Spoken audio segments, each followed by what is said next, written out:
pues damos continuidad a las actividades de esta 20ª Semana Cultural de la Diversidad Sexual y doy la palabra a la doctora Cordelia Rizzo para que pueda moderar la mesa Narrativas sobre la sexualidad y la identidad y expresión de género en tiempos de pandemia. Sean todas, todos, todes bienvenidos. Adelante, Cordelia, buen día. Hola, buen día. Un gusto coincidir otra vez en otra Semana Cultural de la Diversidad Sexual. Ahora también abordando inquietudes en el marco de la pandemia. No soy doctora, soy candidata a doctora, pero gracias por la flor, Yesenia. Y me gustaría mucho, voy a dar pie y leer la semblanza de Amaranta. Primero, porque tiene que retirarse antes de que culmine el panel, y solamente diré un poco sobre cómo voy a proceder para las y les participantes. Voy a leer las semblanzas después de que termine Amaranta Gómez Regalado, y y cada quien tiene, yo creo que un poco menos de 15 minutos. Voy a pedir que seamos todos respetuosos del tiempo de las demás personas, porque pues todo el mundo tiene mucho que aportar y queremos que el diálogo se enriquezca ampliamente. Ya se acaba de disculpar Amaranta Gómez Regalado, sí.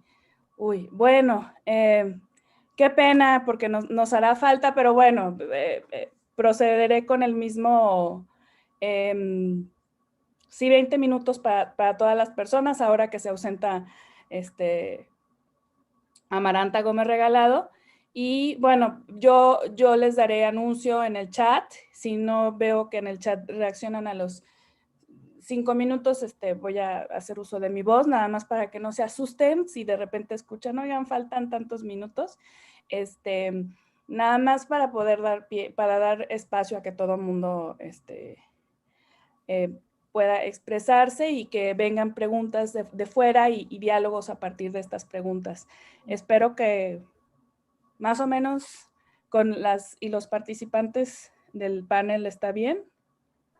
Sí. Nada más me gustaría dar una disculpa a nombre de Amaranta Regalado. Ella se conectó, pero trae ahorita un proceso de salud que no le permite estar mucho tiempo sentada en una área y todo por la cuestión de la complicación que trae de salud. Entonces les manda muchos saludos a todos y todas, todes, para esta mesa y se disculpa. Adelante. Gracias. Y bueno, sí, así puede suceder, y yo creo que seguramente hizo el mayor esfuerzo para poder estar aquí presente. Entonces, bueno, voy a comenzar con la lectura de las semblanzas. Más quiero checar que no me vaya en diferente orden.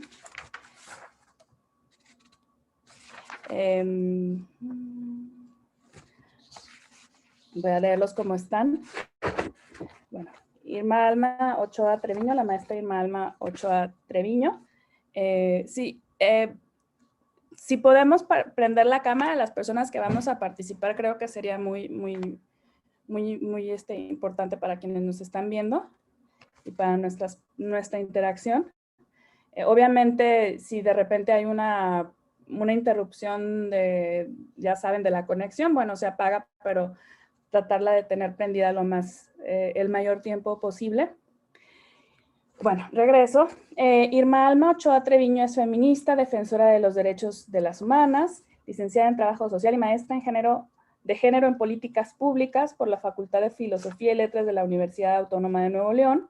Es fundadora y directora de Artemisas por la Equidad AC, integrante del Observatorio Ciudadano Nacional de Feminicidio y de la Red por los Derechos de la Infancia en México. Es solicitante de la Declaratoria de Alerta de Género contra las Mujeres en Nuevo León y ha recibido los reconocimientos Juana Belén Gutiérrez de Mendoza por la trayectoria y defensa de las mujeres, de los derechos humanos y también de los derechos de las mujeres en 2017 y el reconocimiento al mérito cívico presea Estado de Nuevo León. También en 2017 por su trayectoria en la promoción de los derechos humanos y es una muy querida amiga también. Miguel Ángel Esparza Escalante es licenciado en Trabajo Social por la Universidad de Sonora, es especialista en estudios sociales y culturales por la Universidad Nacional de Catamarca y es candidato a doctor por la Universidad de Catamarca. Participa en diversos equipos de investigación en temáticas de educación, juventud, género y familia y cuenta con diversas publicaciones en revistas nacionales e internacionales y ha participado como ponente en diversos congresos nacionales e internacionales. Marco Antonio Pérez Gaspar es licenciado en periodismo por la Universidad de Colima. Actualmente se encuentra cursando la maestría en sexualidad y equidad de género por la Universidad Mexicana de Estudios y Posgrados. Y sus inicios en el activismo fueron en la Asociación Amigos Colimenses contra el VIH-Sida, ACOL-SIDA, AC, y en el Frente Nacional de Personas Afectadas con el VIH-Sida, FREMPAVI, AC. Su trabajo periodístico ha sido reconocido por el Consejo Nacional para Prevenir la Discriminación en 2008 en el certamen Rostros de la Discriminación con el ensayo La Discriminación en Coahuila, y en 2016 su reportaje Rompiendo Barreras es reconocido con el Premio Estatal de Periodismo por el Congreso de Colima. Es autor del informe en Derechos Humanos, Te doy mis ojos, la violencia sexual y la discriminación en el arcoíris colimense. Actualmente es consejero ciudadano de la Comisión de Derechos Humanos del Estado de Colima en el periodo 2019-2022. Y por último, Jorge Yáñez López es licenciado en Derecho, especializado en estudios avanzados de género y política por la Universidad de Granada, España. Es becario en género y democracia paritaria por el Instituto de Liderazgo Simón de Beauvoir, cofundador del Grupo 21 de Amnistía Internacional, coordinador general de Trodos, Círculo de Masculinidad. Es autor de diversos artículos y libros sobre género y derechos humanos, destacando el balance a 10 años sobre el impacto de la Plataforma de Acción Mundial de la Cuarta Conferencia Mundial sobre la Mujer en Población Masculina, 2005, el estudio sobre el embarazo de adolescentes en el sistema escolarizado para el punto focal de ONU Habitat en el 2010 y Manual Teórico Metodológico para la Implementación del Enfoque de Masculinidades en las Políticas Públicas 2012. Además, es guía para la participación política igualitaria entre mujeres y hombres en 2017. Voy a dar la palabra entonces a la maestra Irma Alma Ochoa. Tienes 20 minutos, Irma. Yo te avisaré cuando ya te queden 5 por el chat y 3 o 2 oralmente. Sí. Bueno, pues muy buenos días a todas y a todos. Agradezco la invitación de Lina. Es un gusto coincidir aquí con la maestra Yesenia Peña y con Cordelia Rizzo, igual que con Lilia Hernández, con Miguel Ángel Esparza, Marco Antonio Pérez y todas las demás personas que nos están acompañando. En este momento voy a compartir con ustedes un texto que trasladé a PowerPoint, es en relación con el deber del Estado ante la violencia feminicida durante la contingencia sanitaria. La siguiente, por favor. Los deberes o obligaciones del Estado están establecidos en nuestra Constitución, en la Constitución Política de los Estados Unidos Mexicanos, en donde nos dice que todas las autoridades en el ámbito de sus competencias deben promover, respetar, proteger y garantizar los derechos humanos. En caso de contravenir la norma, el Estado deberá prevenir, investigar, sancionar y reparar las violaciones a los derechos humanos en los términos que establezca la ley. También el artículo 4 nos habla acerca del deber del Estado de garantizar los servicios de salud para la atención integral y gratuita. Debe también de salvaguardar la vida, las libertades, la integridad y el patrimonio de las personas a través de la seguridad pública a cargo de la Federación, las entidades federativas y los municipios. Esto lo dispone en el artículo 21 de nuestra Constitución. La siguiente, por favor. La Ley General de Acceso de las Mujeres a una Vida Libre de Violencia es una ley secundaria de nuestra Constitución y ahí se establece que el Estado debe garantizar a las mujeres la erradicación de la violencia en la comunidad. Debe prevenir, atender, investigar, sancionar con el debido proceso y reparar el daño que se inflija a mujeres, adolescentes y niñas. También debe de realizar todas las medidas sin discriminación alguna por idioma, edad, condición social, preferencia sexual o cualquier otra condición para que puedan acceder a las políticas públicas en la materia. Es preciso hacer hincapié en sin discriminación alguna, porque hay algunos momentos en que se transgrede el principio de igualdad y no discriminación y se excluye a ciertas poblaciones del acceso a las políticas públicas y del acceso o las garantías de los derechos humanos contenidos en nuestra Constitución a partir de las reformas de junio del 2010. La alerta de violencia de género es un mecanismo único en el mundo que refiere al conjunto de acciones de emergencia de los tres poderes y los tres órdenes de gobierno, es decir, el poder federal, el estatal y los municipales, y los tres poderes, el poder ejecutivo, el legislativo y el judicial, y los tres órdenes de gobierno, es decir, el federal, el estatal y los municipales, para enfrentar en conjunto y erradicar la violencia feminicida en un determinado territorio, y esta violencia puede ser ejercida por individuos o por la comunidad.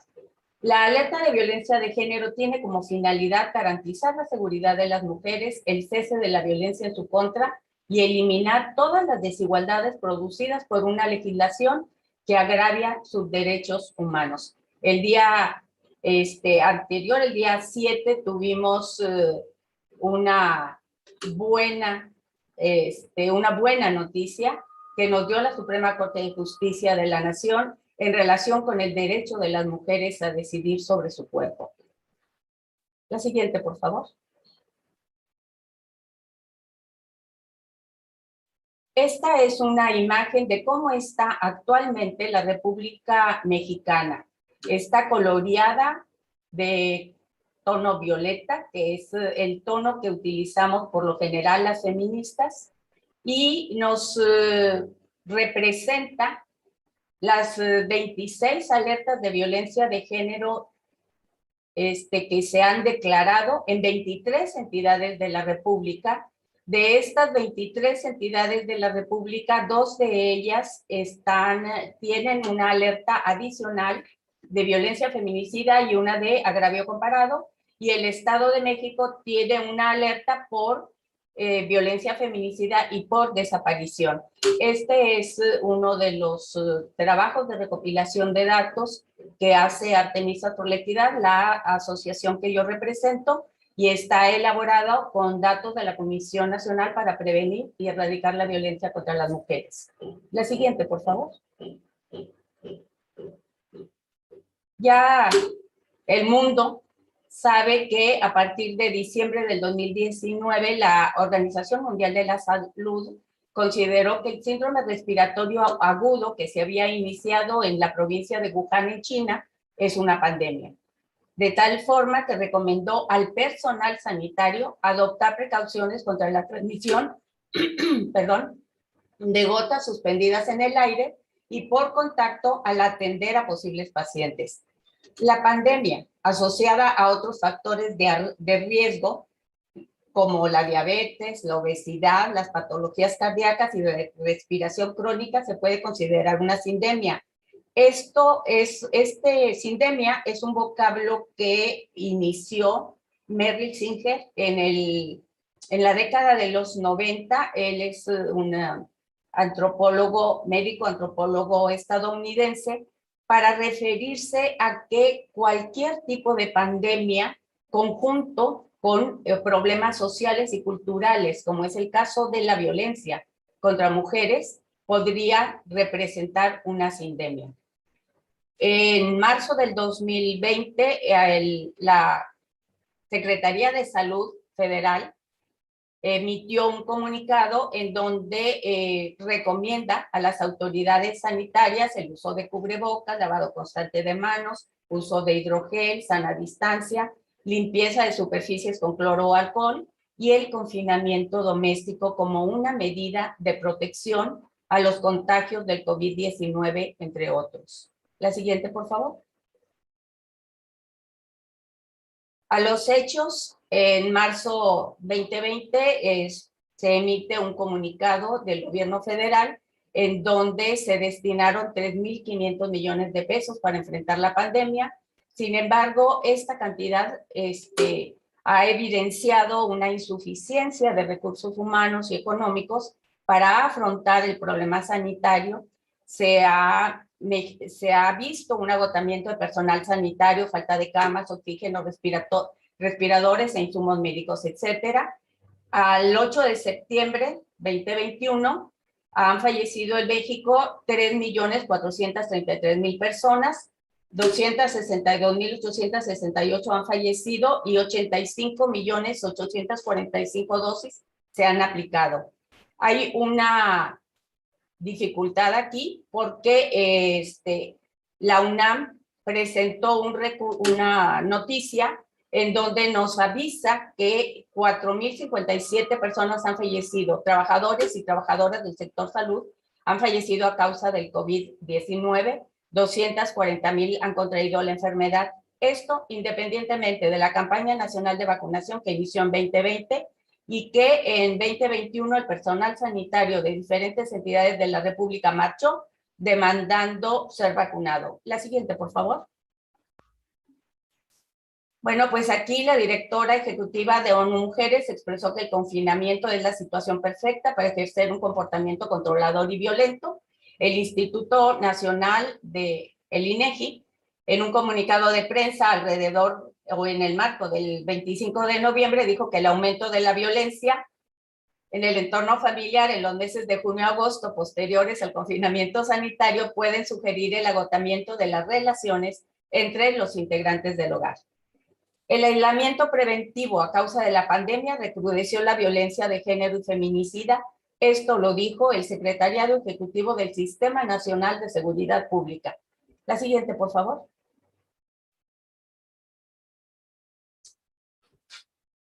De enero 2019 a julio 2021, 622.600 llamadas habían sido registradas por el sistema ejecutivo que acabo de comentar y fueron llamadas de emergencia por violencias contra las mujeres. A un lado podemos ver que las llamadas diarias del 2019 eran 542 y en 2021 se incrementaron a 778 llamadas. Y así se va incrementando este registro de datos. Seguimos, por favor. El resguardo en casa, como lo comentó la directora ejecutiva de ONU Mujeres, incrementó la comisión de actos violentos en el espacio privado. En este periodo se registraron 580.867 denuncias de violencia familiar, lo que significa que en 2019 fueron 576 diarias, pero para 2021 ya se están registrando 711 denuncias de violencia familiar al día. La siguiente, por favor. Las denuncias por violación sexual, en donde mujeres, adolescentes y niñas son las que más son agredidas por este delito. Se registraron en 2019 48 denuncias diarias, 44 en 2020 y en 2021 se han registrado 58. Cabe mencionar que hay un estudio hay un estudio internacional en donde nos dice que en México solamente se denuncia el 10% de las violaciones sexuales. Entonces, estas cifras pues nos dan mucho para preocuparnos y ocuparnos para disminuir estos casos. La siguiente, por favor. Las lesiones dolosas que en algunas entidades de la República ya se registran como equiparable a feminicidio fueron 182 en 2019, 145 diarias. en 2020 y 175 en lo que va del año, y esto también está concatenado con los datos del Secretariado Ejecutivo del Sistema Nacional de Seguridad Pública. Nosotras tenemos otros datos, como pueden observar. A nivel nacional han sido asesinadas 9,732 mujeres, lo que significa que al día se asesinan a 10 mujeres, cada día. 25% de esas muertes violentas son registradas como feminicidio, son investigadas como feminicidio, independientemente de que toda muerte violenta de mujer debe de ser investigada como feminicidio, de acuerdo con la sentencia Mariana Lima de la Suprema Corte de Justicia de la Nación. ¿Seguimos? Bueno, pues aquí está la información de la sentencia Mariana Lima. En el párrafo 132 nos dice que toda muerte violenta de mujer, incluidas aquellas de primera fase, que parecerían haber sido causadas por motivos criminales, suicidio y algunos accidentes, se debe de investigar como feminicidio. Continuamos, por favor.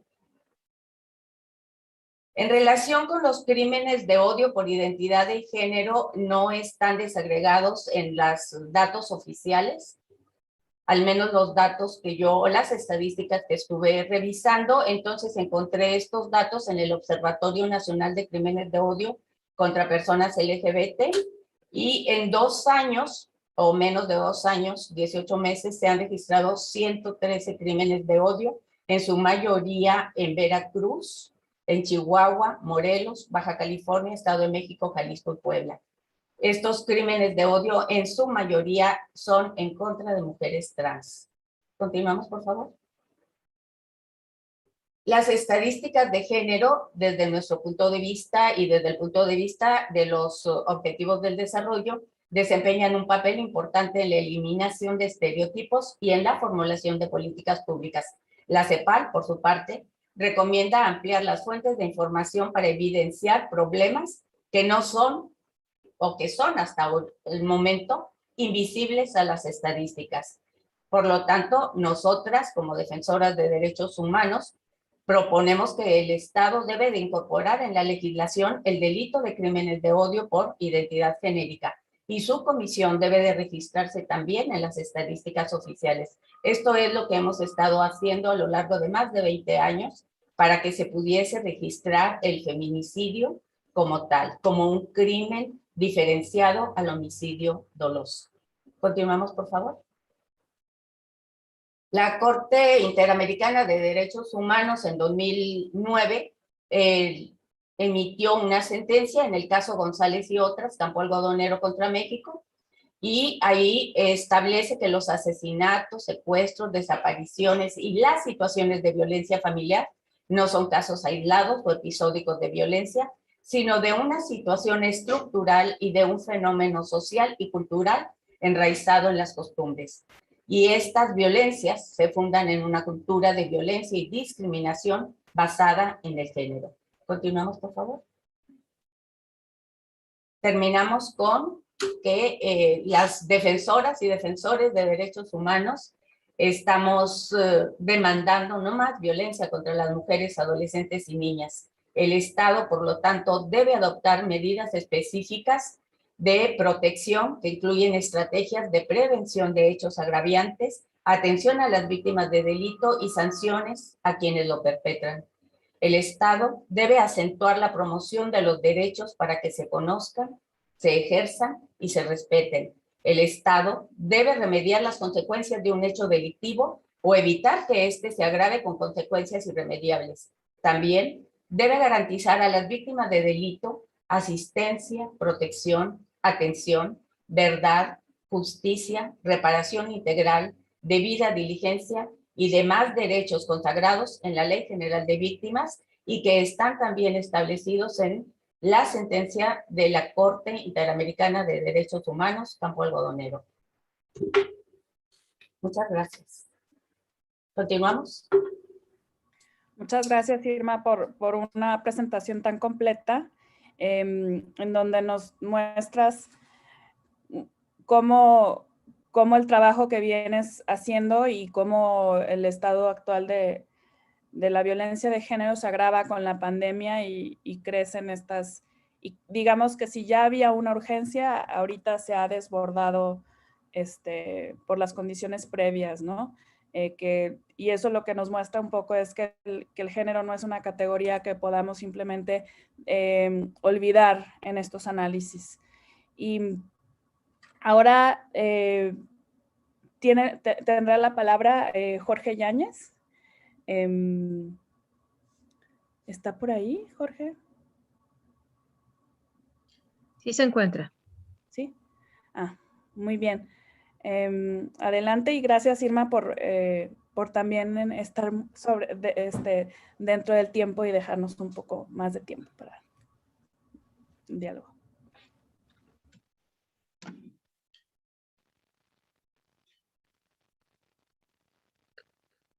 Jorge, ¿sí puedes abrir tu micrófono y tu cámara? Gracias, Jorge.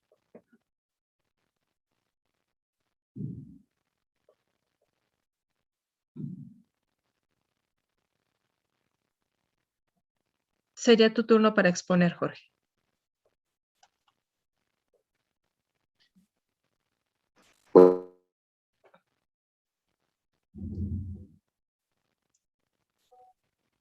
Bueno.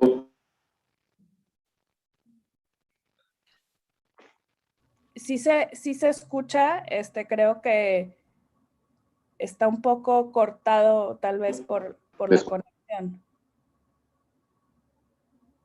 ¿Nos escucha, Jorge?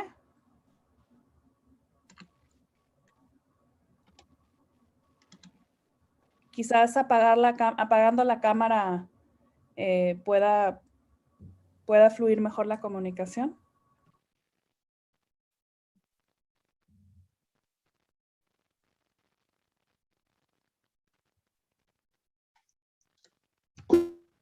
Escucha.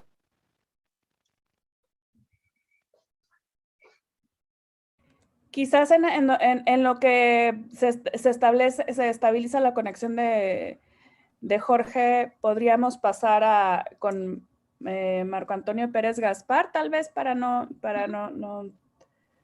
rezagarnos, y le pido a Jorge nada más que nos espere y que nos avise también cuando ya esté, cuando ya haya resuelto esto.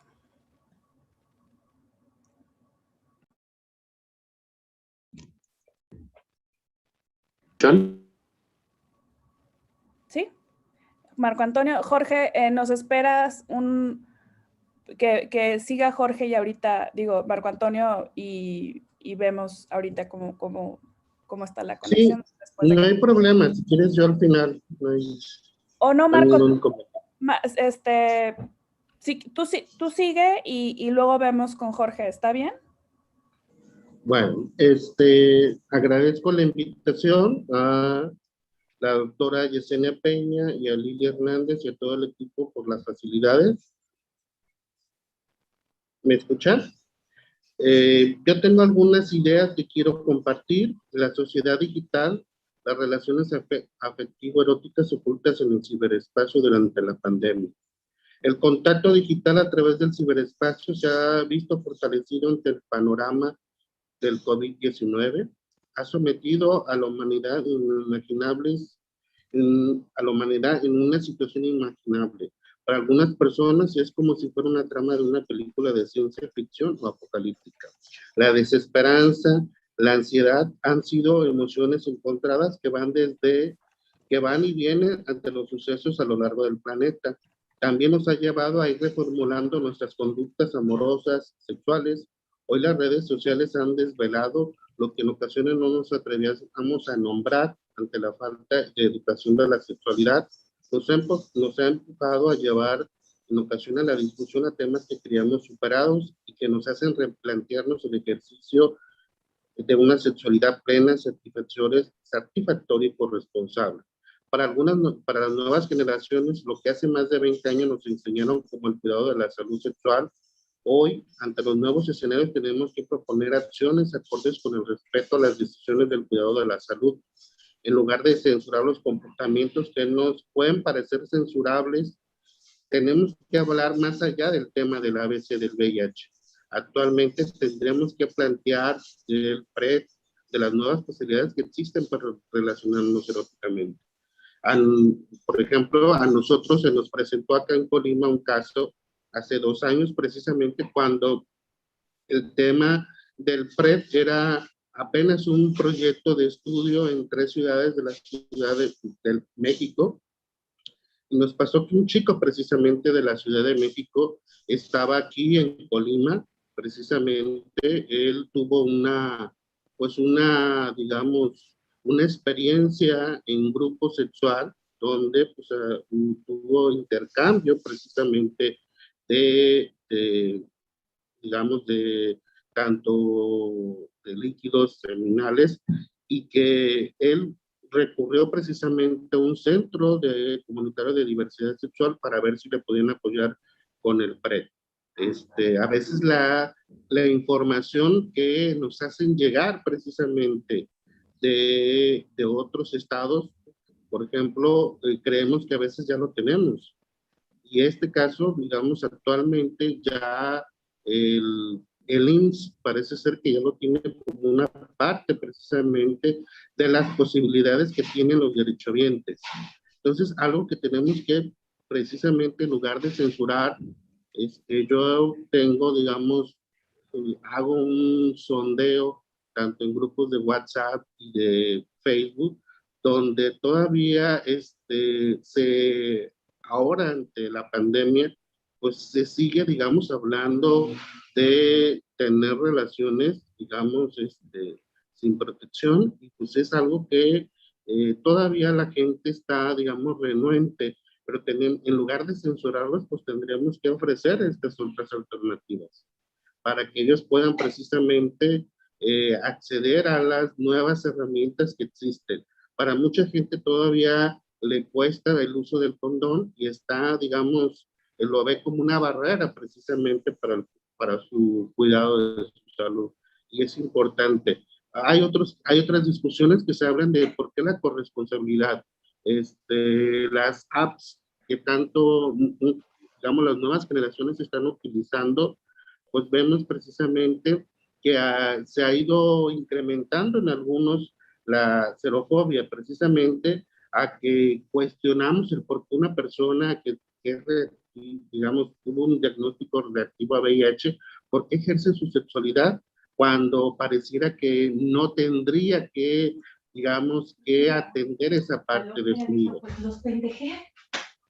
¿Me escuchan? Y pues es algo que también tendríamos que estar, digamos. Hola, Jorge. No sé si tengas el cable de Ethernet o de Internet que le llaman. Bueno. Adelante, Marco, perdón, se abrió un micrófono accidentalmente.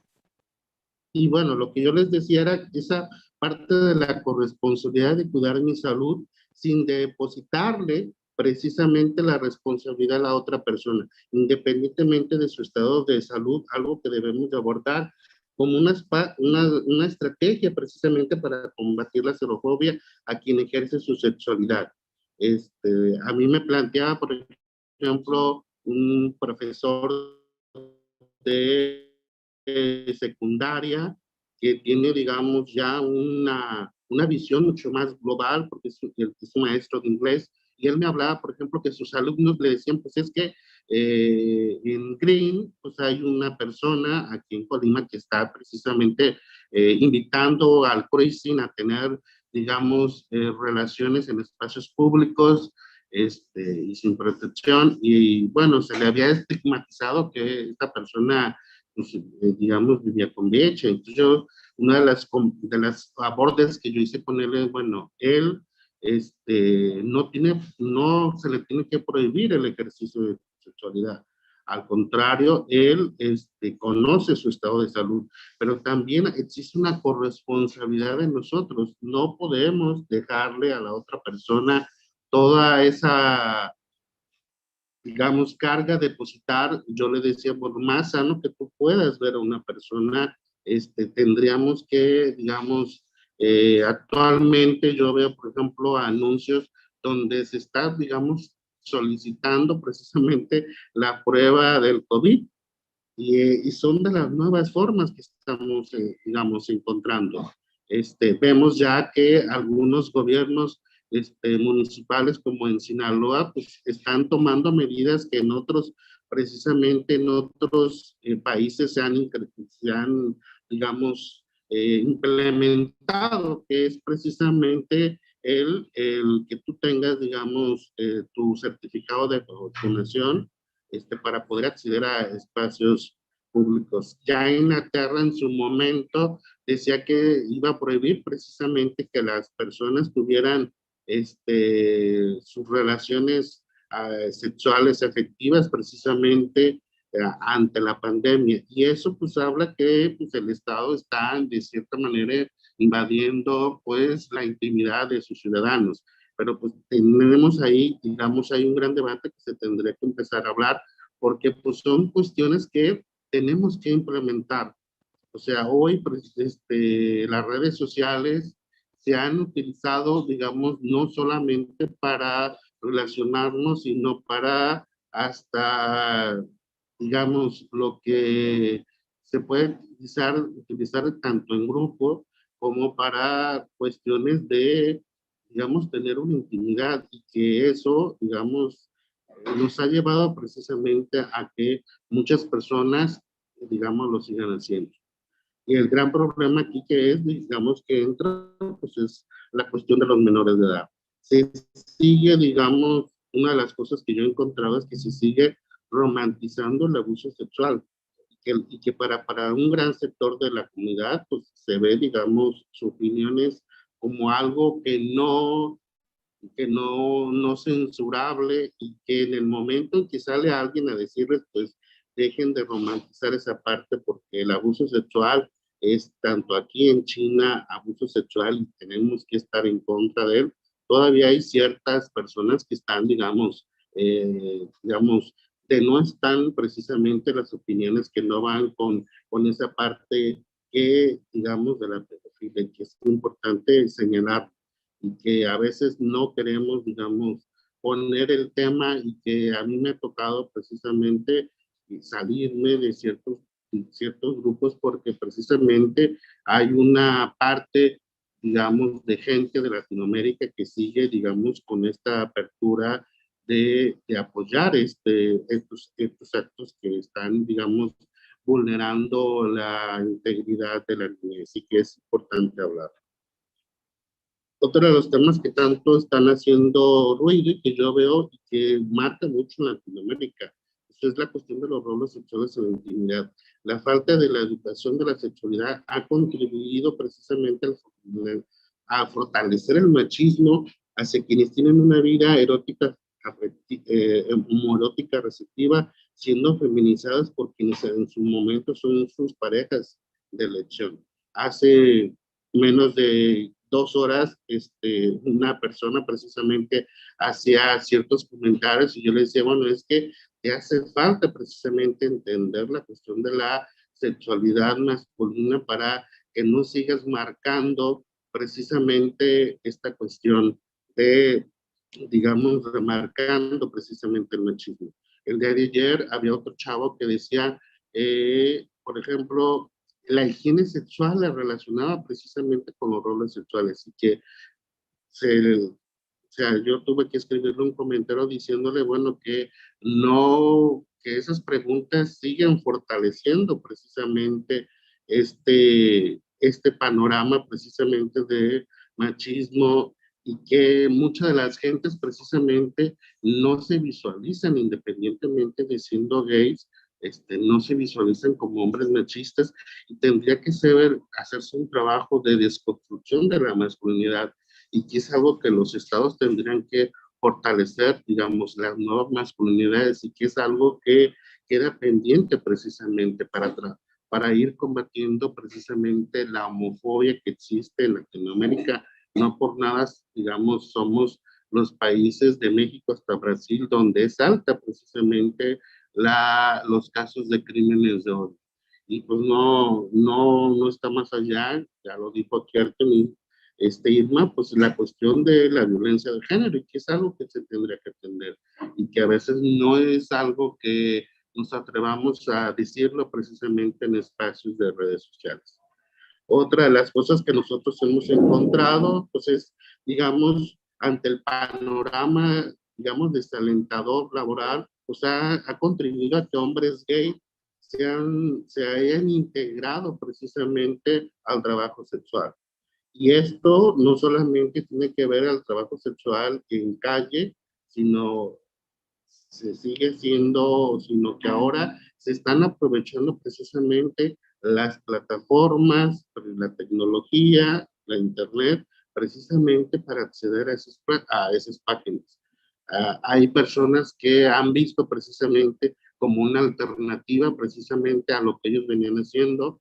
Me he encontrado con, digamos, con jóvenes que vinieron de Venezuela a trabajar aquí de stripper y que ante la situación, digamos, los llevó precisamente a abrir su propio canal de YouTube, a abrir digamos, su página en lo que es OnlyFans, y eso ha contribuido precisamente a que ellos tengan ahorita una estabilidad económica y que, digamos, han bajado precisamente la idea y que para muchos lo ven como una fuente ahora laboral y que eso se está viendo.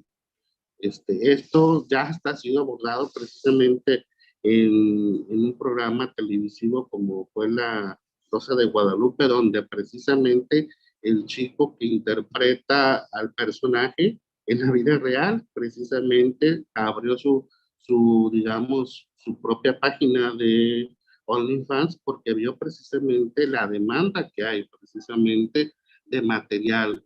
Esta ansiedad que aún continúa precisamente porque hay personas que siguen recluidas en sus casas por el miedo, digamos, digamos, salir reactivos al COVID, pues digamos, pocas veces salen de su casa y toda su vida, pues han estado, digamos, durante la pandemia, estos casi más de 1 año y medio, pues han estado recluidos. Y es algo precisamente que se tendrá que ver, digamos, cómo las relaciones van a estar cambiando y cómo precisamente para ahora tener un contacto precisamente con alguien, pues se van a tener pues que hacer, digamos, utilizar otras herramientas desde cubrebocas, digamos, guantes, que a lo mejor era algo que no lo teníamos previsto y que sería, digamos, una cuestión que, digamos, tenemos que tenerla en cuenta.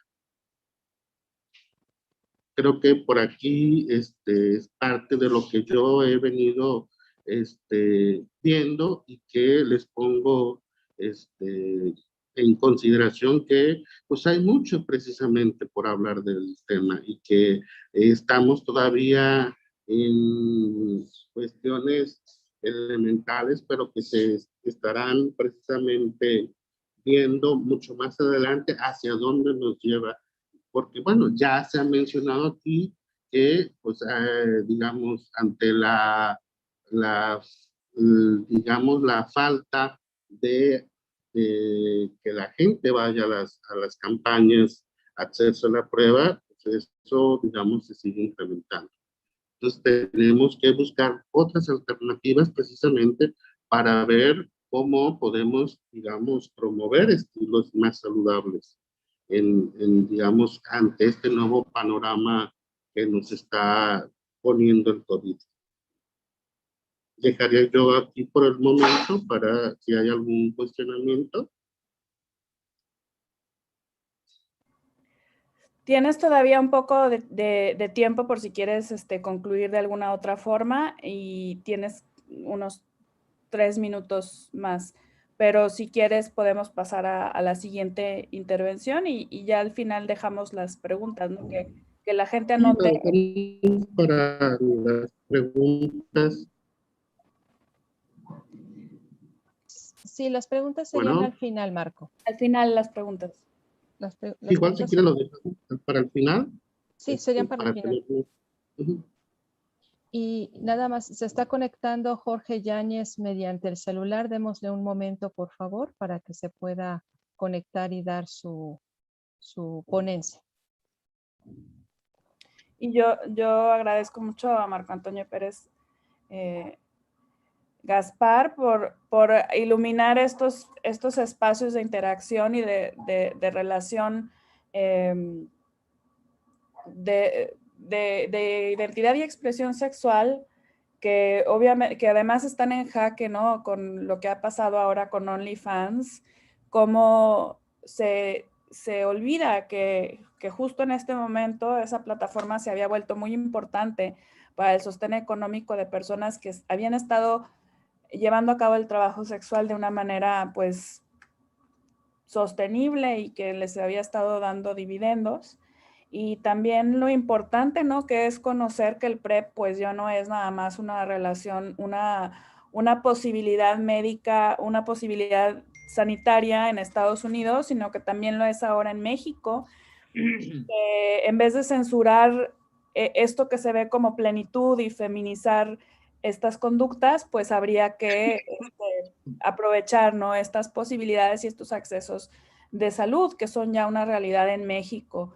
Y gracias por poner esto al descubierto y por promover estas vías de salud y discutir esto.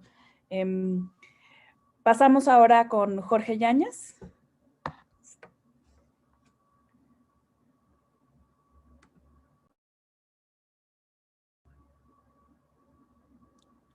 Jorge, ¿todo bien?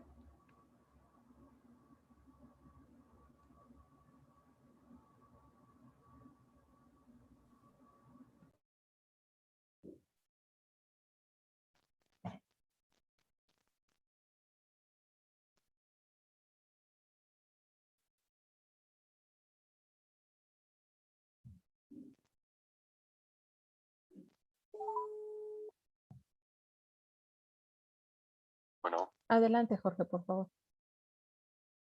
así directo aquí. Sí, ya, si comienzas, por favor, en tu celular. Ok, entonces comienzo a hablar. Sí, por favor. Gracias. Bueno.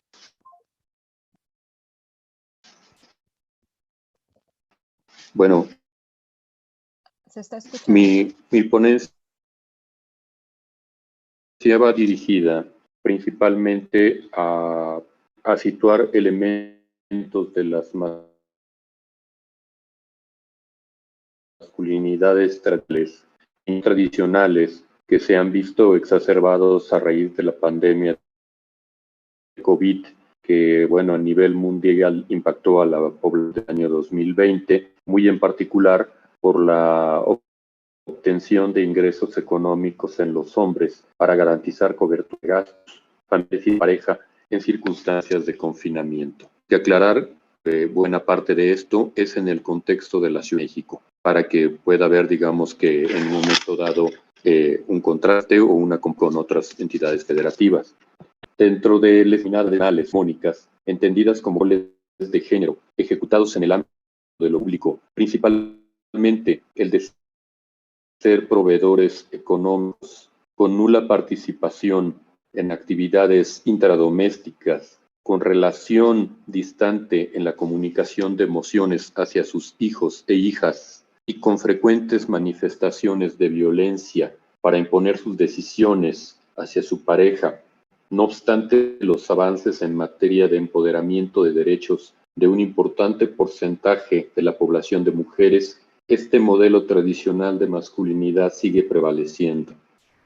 Por su parte, la expansión de alternativas modélicas opuestas a este esquema, es decir, con interacción de hombres y mujeres en el sostenimiento de hogares, con grados de afectividad significativos de progenitores varones hacia sus hijas e hijos, en un proceso de ejercicio de la paternidad más responsable, con involucramiento en asuntos intradomésticos y con implementaciones de prácticas mucho más democráticas para llegar a consensos con su pareja en todos los aspectos, han sido posibilidades que, si bien han contado con el apoyo de hombres de aportes bibliográficos y de cierto respaldo de algunas instituciones gubernamentales en distintos momentos y latitudes geográficas durante los últimos 25 años, aún se encuentran en fase de afianzamiento cultural. Ambos esquemas cohabitan con variaciones numéricas según el contexto y fluctuaciones en su adopción a partir de formaciones pedagógicas sustentadas en leyes y códigos de conducta para con las mujeres en su relación con otros hombres y habiendo o no aprendido herramientas no violentas en la resolución de los conflictos cotidianos. Pero estas dinámicas han sufrido alteraciones en sus ritmos como resultado de la crisis sanitaria global que vino a irrumpir en muchas partes desde finales del año 2019 y con mayor fuerza en todo el mundo a lo largo del año 2020, generando situaciones sin precedentes con costos sociales apenas de estimable medición. Tal es el caso del rol de los hombres como fuente única de ingresos familiares, función que en una amplia cifra nunca dejó de desempeñarse de manera presencial, no solamente dentro del comercio informal, también al interior de oficinas de gobierno, en la iniciativa privada y en proyectos como los de obra pública, colocando en escenarios diarios de exposición directa a concentraciones humanas, aún sin disponerse de vacuna de ningún tipo. A las hospitalizaciones se fueron integrando una categoría no despegada por el sector salud, la de hombres trabajadores, jefes de familia, y por su lado, los decesos de estos sometidos a evaluaciones de comités con el objeto de resolver si serían acreedores a un apoyo monetario para sus familias como parte del fondo establecido para tal situación. Números, supuestos y datos que no reflejaron en modo alguno los daños emocionales del tejido afectivo inmediato, esto es, sus efectos en cuanto a salud mental se refiere. Sin embargo, de manera simultánea se activaron circuitos no precisamente planificados que comenzaron a pilotearse por cuenta propia. El más ejemplificador fue el de específicos procesos de conciliación familiar y laboral que forzaron a muchos hombres a adentrarse en actividades caseras y en acciones de cuidado, extendiendo con ello el perfil de hombres que sí realizan actividades de cuidado, es decir, los hombres desempleados, los hombres jubilados y los hombres jóvenes. Los registros detectan que no siempre, bajo modus exentos de violencias verbales, psicológicas y físicas, pero que operaron frente a condiciones límite para garantizar cierta unidad familiar, aunque detonando en paralelo los siguientes aspectos. El primero, manifestaciones de lenguaje machista, misógino y homofóbico hacia la pareja y los hijos e hijas. 2, poca tendencia al diálogo y constante pérdida de paciencia por actos de desobediencia respecto a responsabilidades domésticas.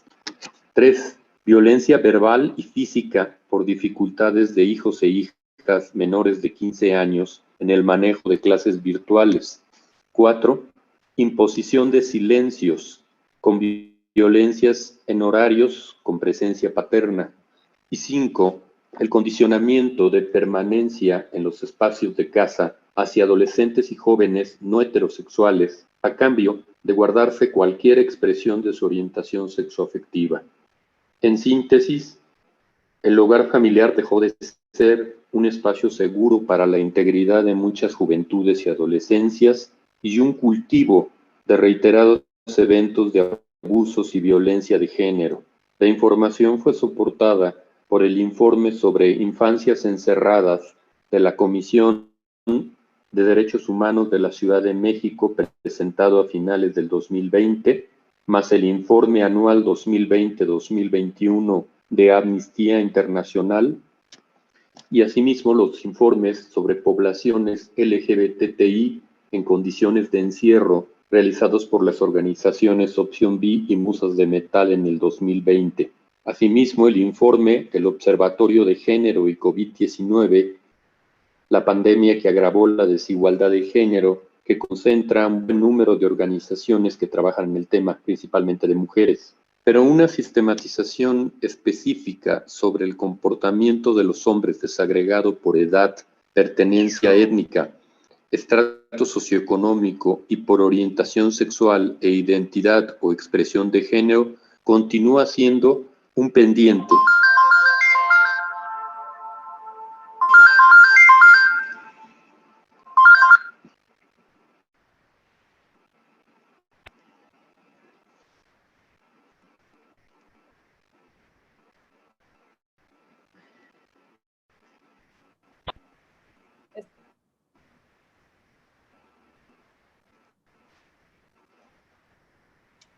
Se desconectó la llamada, Cordelia, si gustas continuar. Se interrumpió la llamada, entonces. Y con la llamada que le entró, se cortó la transmisión que estaba haciendo. ¿Continuamos con alguien, con la última intervención o qué? Creo que ya estás por acá. ¿Jorge? No. Sigue en la sala. Ajá. Ya. Pero no logra conectarse.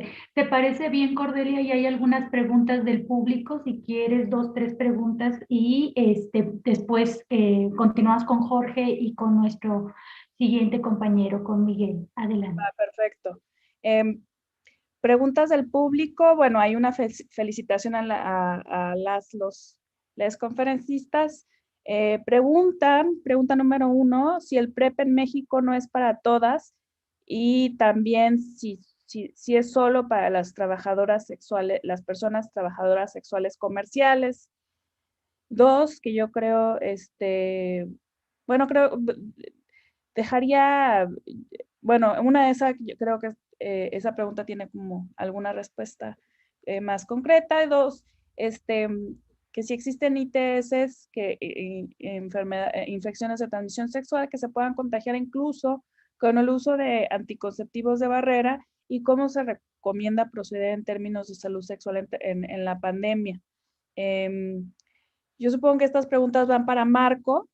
Y la tercera, también supongo que sí hay, creo que esta es un poquito más abierta, pero la tercera es, si no hay un comportamiento específico de los hombres en la pandemia, esta va más bien para Jorge,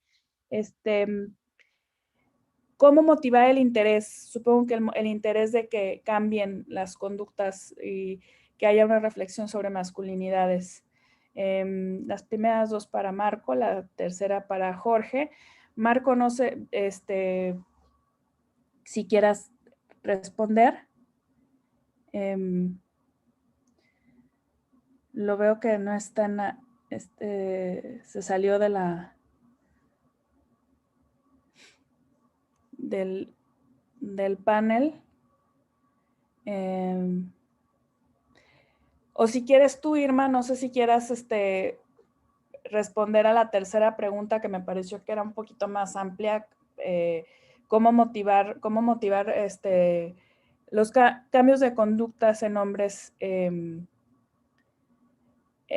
durante la pandemia, cómo motivar este interés en el cambio cultural, ¿no? Sobre todo, digo, un cambio que se requiere desde hace tiempo, pero que digamos que ahorita suena como mucho más urgente y que se tendría que dar bajo otro tipo de condiciones y obviamente promover desde lo oficial, desde las instituciones.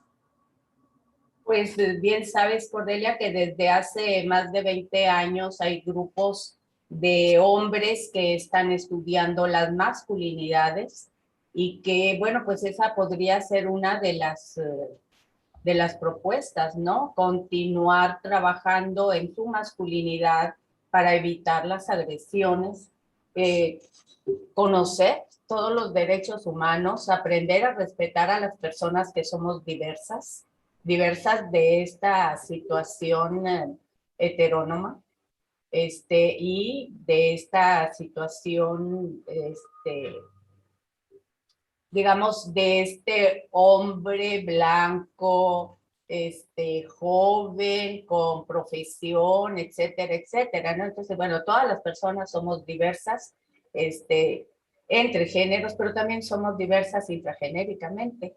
Entonces, lo que necesitamos mucho es educación, educarnos a nosotras, a nosotros mismos, conocer de derechos humanos, ejercerlos y respetarlos. Esa es desde mi punto de vista, pero creo que la respuesta más especializada la va a dar Marco Antonio, y pues muchas gracias. Voy a... ya, sí estoy con el micrófono abierto. Quería, bueno, quería un poco también hablar, ahora que ya está Marco Antonio aquí presente, bueno, voy a ligar un poquito una pregunta que le hacen directamente a Irma Alma y a responder ahorita y a repetir las preguntas que le hacen a Marco Antonio. Entonces, para Irma también le hacen esta pregunta y la felicitan, obviamente. Como sociedad, bueno, ahora ya como sociedad, ¿qué podemos hacer frente a la violencia contra la mujer y el feminicidio, además de ya estar difundiendo los derechos humanos? Y voy a repetir las preguntas hacia Marco. Preguntan si el PrEP en México solo es para, si eso para la población solamente de trabajadoras sexuales comerciales, y dos, si existen ITS que se pueden contagiar incluso con el uso de anticonceptivos de barrera y en este marco, ¿cómo se puede proceder? Pues, ¿qué se puede, como recomendaciones sobre salud sexual en épocas de pandemia? Y sí, bueno, eso para Marco, y para Irma, obviamente, la pregunta sobre feminicidio tiene que ver con qué se puede hacer desde la sociedad, ¿no? ¿Qué propuestas se pueden sumar desde, pues, la ciudadanía de a pie, que no necesariamente está como en un ámbito institucional, académico, gubernamental, de salud, o de salud también, que no necesariamente tiene que ser gubernamental? ¿Qué se puede hacer? ¿Qué podemos aportar como ciudadanos, ciudadanas de a pie? Y la otra para Marco, quisiera que Irma un poco continuara con la respuesta y después cederle otra vez la palabra a Marco para las preguntas sobre el PrEP y las ITS. Bueno, la situación de la violencia contra las mujeres pues es milenaria, prácticamente a partir de este sistema patriarcal en el que estamos inmersas todas y todos y todes. Y la cuestión está en ir destrabando o deconstruyendo esas ideas patriarcales de adultocéntricas también, misóginas, androcéntricas, en donde los hombres son el centro y las mujeres y el resto de la población somos periféricas.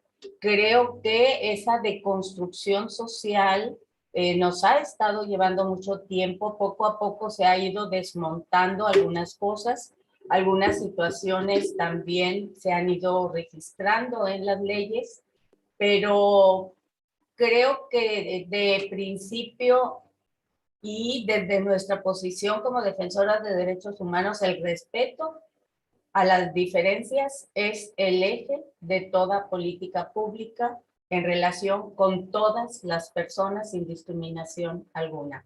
El hecho que nosotras como personas de a pie, como acaba de comentar Cordelia, registremos nuestro actuar el respeto hacia todas las personas sin discriminación alguna va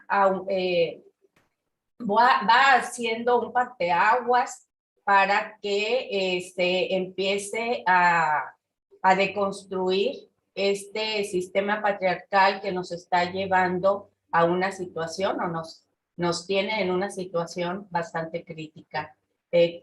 Y bueno, tenemos que deconstruirlo desde el no reproducir algunos chistes misóginos, el no reproducir algunas canciones que lastiman a diferentes grupos en situación de vulnerabilidad, el no estar de acuerdo con algunas violencias y estar generando prácticamente la responsabilidad social que conlleva el respeto hacia nuestras congéneres, pero también el respeto hacia todas las personas sin discriminación racial. Gracias. Gracias a ti, Irma. Marco está ahorita ya muy listo para responder, pero se está teniendo problemas con su conexión y por ende voy a, ahora va a tomar la palabra Miguel Ángel Esparza Escalante con su intervención para que esté fluyendo el panel. Obviamente no hay que olvidar las preguntas para quienes nos están viendo. Todavía quedan pendientes varias intervenciones y pues se va hilando, ¿no? este diálogo, esta conversación muy, muy importante sobre respeto y en diferentes ámbitos de salud cruzados por el género. Adelante, Miguel Ángel. Buenas tardes a todos, todas y todes. Buenas tardes porque, bueno, de acá Argentina ya son casi las 3 de la tarde. Así que, bueno, voy a comenzar con la ponencia. La ponencia tiene que ver con un tema relacionado a las formas de acceso a lo sexual de los hombres que tienen sexo con hombres en la Ciudad Autónoma de Buenos Aires. Digamos, por el tiempo acotado que tengo, voy a hacer énfasis más que nada en la parte metodológica, las motivaciones del estudio y también algunos de las conclusiones a las que hemos llegado, digamos, con el doctor Guillermo Núñez. También quiero aclarar que este trabajo completo está en la revista latinoamericana de Sexualidad, Salud y Sociedad, pues por si les interesa descargarlo y ahí poder leerlo completo. Los autores que se retoman acá, o más bien los conceptos que vamos a ir encontrando o que se van a encontrar en el texto, si en dado caso lo leen completo, son, por ejemplo, conceptos como el de campo, que es propuesto por Bourdieu, campo sexual, que es propuesto por Guillermo Núñez, dispositivo de la sexualidad, que bueno, es un concepto desarrollado por Foucault, conservadurismo, que también lo podemos encontrar en la historia de la sexualidad de Foucault, conservadurismo obviamente anudado a la parte religiosa, ¿no? También aclarando que no se toma solamente la religiosidad desde el ámbito católico, si bien el ámbito católico es el que tiene mayor representatividad y relación con el Estado, en el caso de Argentina, las otras religiones también están teniendo un papel fundamental en lo que es las discusiones en relación de materia de derechos humanos. También tenemos el concepto de clandestinidad, que lo desarrollan Juni y Urbano, y bueno, algunos conceptos también que he desarrollado yo con esos autores. ¿Cuál fue, digamos, la motivación de este trabajo? Primero que nada, o sea, surge la pregunta, porque todas las personas empezaron obviamente a hacer investigaciones en relación a sus temáticas, desde el Consejo Científico donde me desempeño, hubo como diferentes propuestas, pero muy específicas de salud, desde desarrollo social, y sin embargo, habría que preguntarse qué pasaba con la sexualidad en este contexto, ¿no? ¿Qué pasaba específicamente con la sexualidad de los HSH, o sea, de los hombres que tienen sexo con hombres, en lo que es el Gran Buenos Aires? Para, digamos, dar inicio a esto, se toma como arranque la mirada sobre las políticas sociosanitarias que se implementaron en lo que fue el año 2020, ¿no? Como primera política, el Estado implementó el IFE, que es el ingreso familiar de emergencia, que era una suma de 10.000 pesos argentinos para todos aquellos hogares que no tenían garantizado un ingreso digno o menos del mínimo, ¿no? También estaba el ATP, que era asistencia de emergencia para el trabajo y la producción, que era dirigido a las empresas para apoyar con el pago del sueldo de los empleados.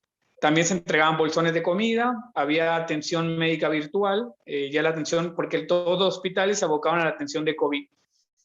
Clases virtuales, promoción de actividades recreativas desde casa, o sea, en familia, porque se promovía mucho el eslogan de en familia, ¿no? Pensando los hogares desde la familia. Y las medidas preventivas de COVID en contacto comunitario y familiar. Frente a este panorama de implementación de políticas sanitarias, de pensar qué pasaba con la sexualidad de estos hombres, fue importante, digamos, plantearnos que también habría que conocer cuál era la situación o la mirada del Estado, incluso frente a la sexualidad, ¿no? Entonces, en relación a esto, pensamos el estudio, un estudio cualitativo exploratorio, obviamente por los tiempos, no nos permitía hacer algo más amplio. La muestra fue intencional, no representativa, y las entrevistas semiestructuradas fueron aplicadas a 20 HSH o personas que se identificaban como gays. ¿Dónde establecimos los contactos? Se establecieron en 2 aplicaciones, una que se llama Tinder y otra que se llama Grindr. Tinder, digamos, es utilizada tanto por hombres como por mujeres para hacer, digamos, encuentros casuales o establecer relaciones afectivas, entre otras. Y Grindr sí es específicamente para hombres que sostienen encuentros sexuales con otros hombres. Pero eso no implica que podamos encontrar otras identidades sexogenéricas en interacción en la aplicación. Las preguntas que guiaron este estudio fueron, bueno, ¿cómo han vivido los hombres gay el aislamiento social y preventivo, ¿no? Acá en Buenos Aires? ¿Cómo han gestionado su sexualidad?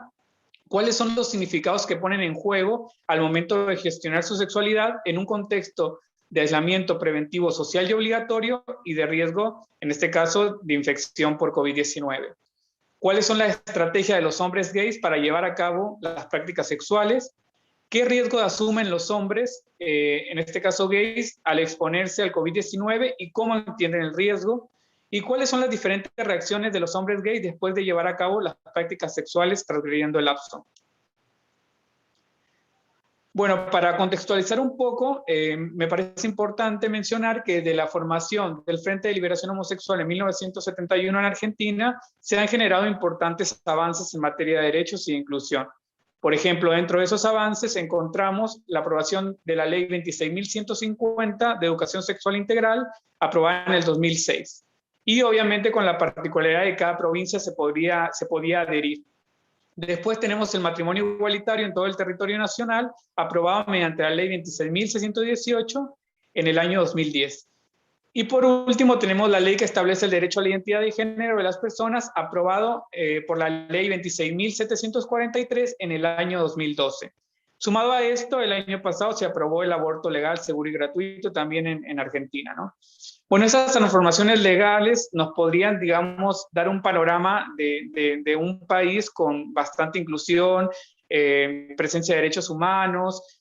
Sin embargo, ante este panorama, tenemos que la religiosidad es un aspecto que aún lo podemos ver presente, por ejemplo, en los debates contra el aborto, también en la justificación para la no aplicación de la educación sexual integral, que por ejemplo hay colegios católicos que aún se resisten a la aplicación de la ley y hacen propuestas como debates públicos donde promueven que desde su ideología tendrían que dictar la educación sexual integral.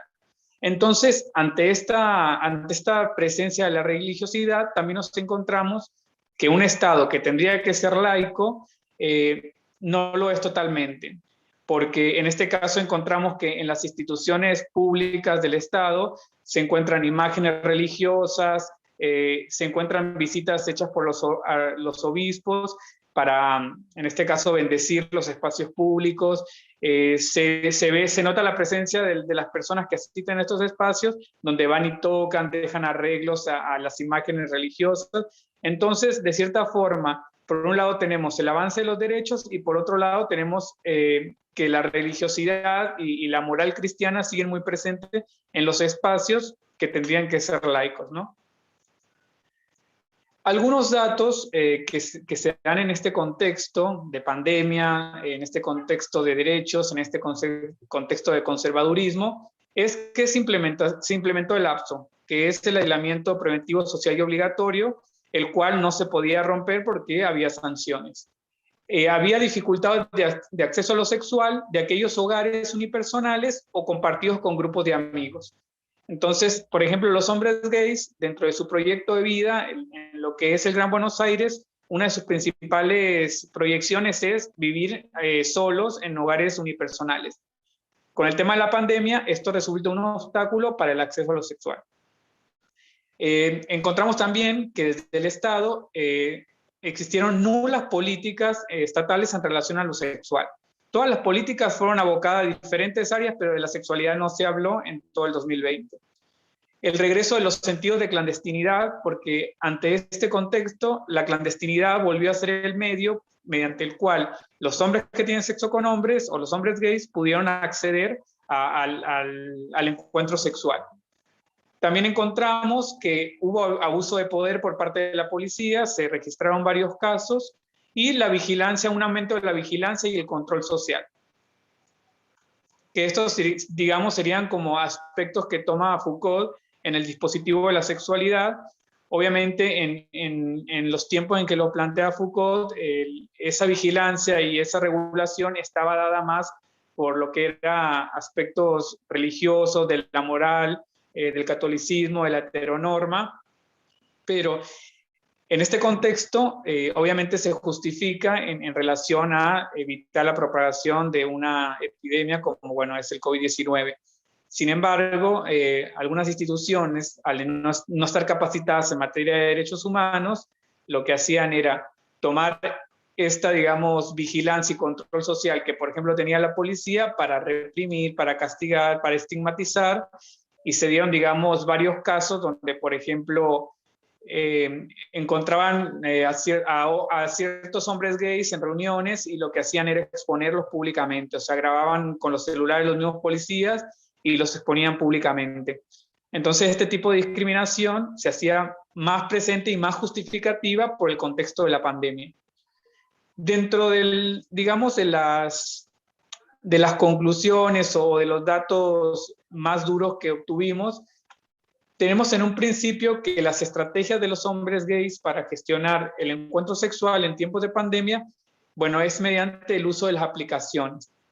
O sea, digamos, el plan para acceder a lo sexual se da mediante las aplicaciones, que era lo que decía el compañero. Creo que las aplicaciones tuvieron un rol fundamental en la actualidad, en este contexto, para, digamos, que la sexualidad pueda seguir siendo gozada por estos hombres, porque ante las limitaciones, bueno, la parte de las aplicaciones era como el medio para gestionar.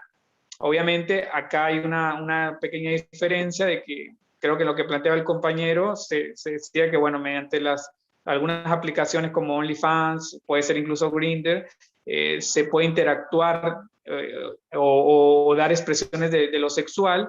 Sin embargo, acá era solamente el medio para gestionar lo sexual, porque los encuentros se concretaban, ¿no? Obviamente, mediante la transgresión del lapso. Otra de las cuestiones que encontramos es que las prácticas sexuales en tiempo de pandemia adquieren una significación de clandestinidad, ya que justamente son ilegales y no permitidas en el tiempo que dure la vigencia del lapso en la ciudad de Buenos Aires.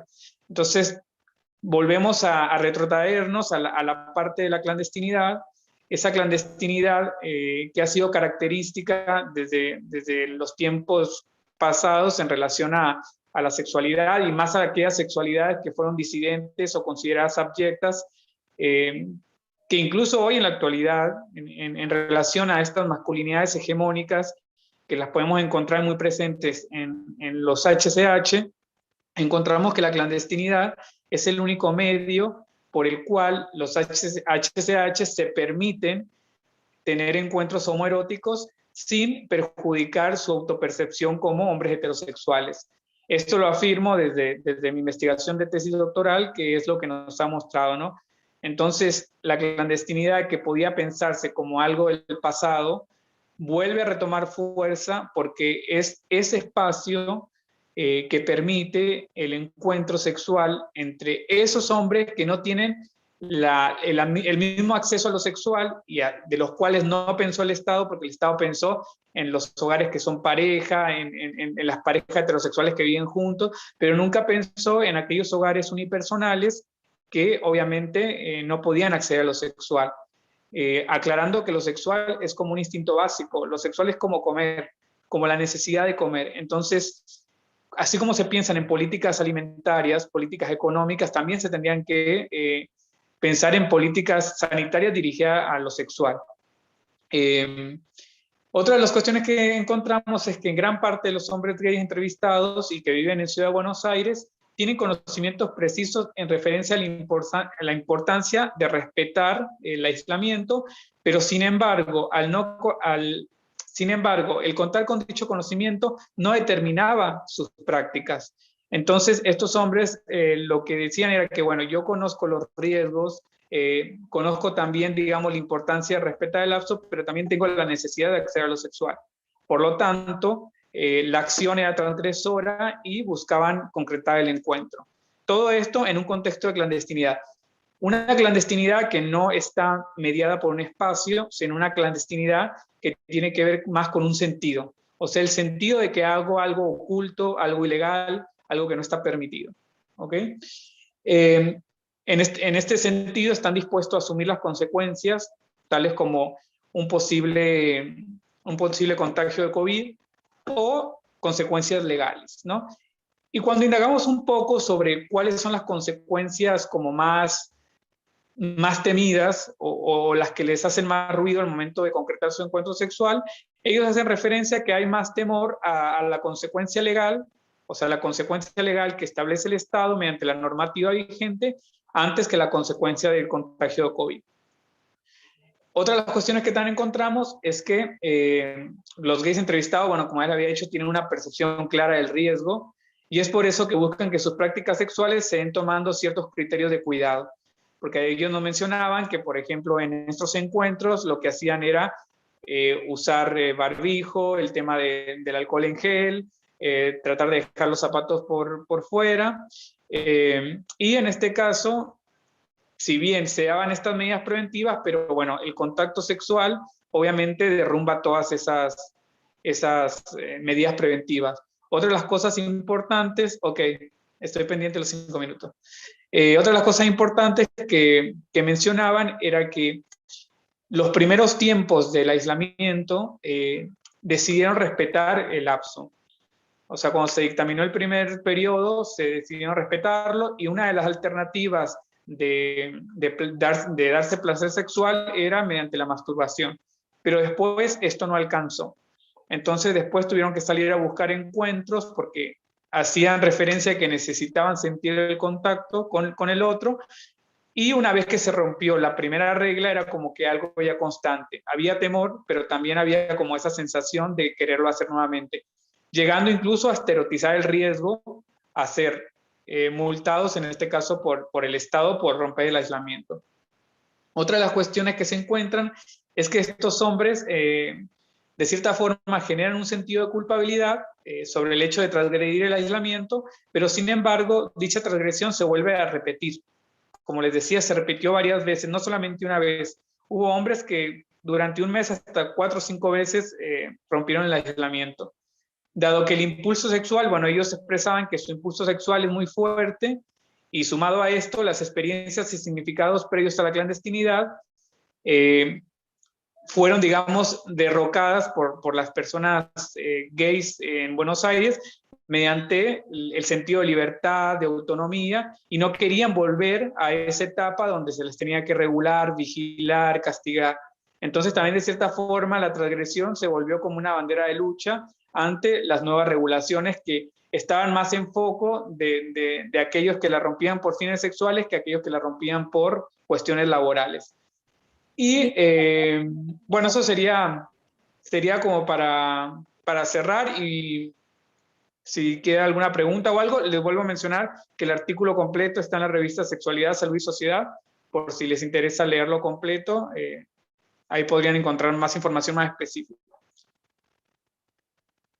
Te deseo la palabra, Cordel.